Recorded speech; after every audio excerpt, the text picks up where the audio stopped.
Hey guys, it's Nate with Sauce Ain't the Boss here again, and today is day number 5 of me not drinking alcohol forever. It's July 31st, 2022. Today I wanted to talk about mood swings after you quit drinking alcohol. Now, if you've been taking in alcohol as long as I have, decades, maybe even years, it messes with your hormone levels. Testosterone, estrogen, and so when you give something like alcohol up, things are trying to rebalance, things are deficient. Alcohol also messes with your brain and your mind. And so it's probably pretty normal to have some mood swings when you're first giving alcohol up until things normalize. I woke up today fighting mad. I don't know why. I'm not mad that I'm not drinking anymore. I'm not mad at anything going on at work or my family or anything like that. So I can only attribute it to probably this process I'm going through. So I'm just here to say it's probably normal if you experience highs and lows, anger, sadness, and we've been repressing our feelings with alcohol for Lord knows how long.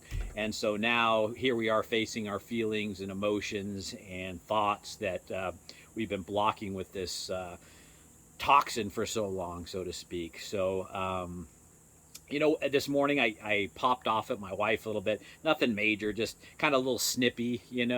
And that's another thing I wanted to mention. When you do things like that, it's important that you apologize to the people around you. Immediately after I caught myself, I went up to her and gave her a hug and I apologized. And you have to realize that, just because you're going through something that was self created, honestly, I mean, we've been doing this to ourselves for years and now we're trying to get over it.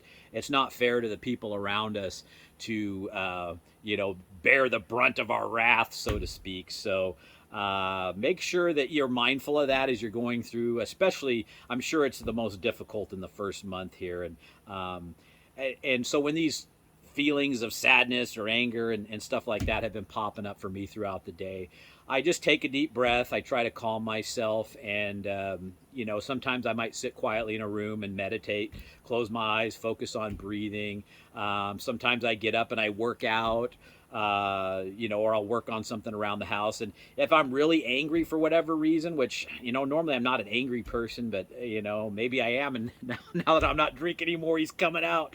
But, what I'll do is I'll, go work on a project away from the family or something if I'm having a hard time. But again, be very mindful of the people around you, whether it's your coworkers, your friends, your family, as you're going through this process to not make them suffer along with you, so to speak.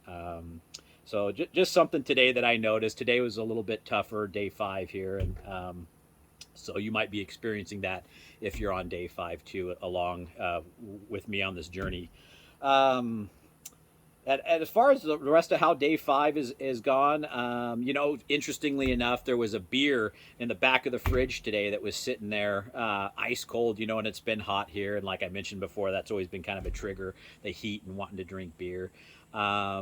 But I saw it and you felt a little pull, and then I just realized, okay, was aware of it, and I'm going to go and dump that thing out here in a minute. But that's going to happen. You can't go to the grocery store and not see alcohol. You can't watch TV and not see ads. So you just have to learn to navigate those things and not dwell on them. Not the minute you see yourself, if you catch things at the beginning, it's so much easier just to let it go and move forward. So it's like I said before, this whole thing, this whole journey is all about your mind, and getting yourself wrapped around, your brain wrapped around what you're going through, and trying to, you can either make things easier on yourself or make things harder on yourself, depending on how you navigate things with your mind. So be mindful of that and kind of think about that as you're going through your day, and triggers pop up or cravings pop up and that kind of thing. Just move on, let them pass. And I read one time about a process called surfing your cravings, where if you find yourself craving alcohol, you just kind of sit there and just be aware of it. Don't let your mind overtake you. Don't think about it. Just feel it, and let it pass, and it will. Again, this is the beginning stages. We're still in week 1 here, but still way more positive than negative. The other day, we sold something at our shop here to a veteran, super nice guy. just started an excavation business here in town, and you know, he needed it delivered, and we don't offer delivery. And I said, you know what? I'll do that for you. And in my drinking days, there's no way, because I would have cut it. I did it after we closed the shop, and it would have cut into my drinking time, you know. So you'll start to find yourself doing things for others, and you'll find you're becoming a better person by giving up alcohol. And so that's what this is all about, you know. So celebrate your wins, so to speak. You know, we're all going to have those losses, but celebrate the wins when they're there, because you're going to get more and more of those as you continue in on this process. So tomorrow's going to be day number 6. Another video coming tomorrow. I'm going to leave it there for today. So remember, the sauce ain't the boss. You are. You guys have a great day.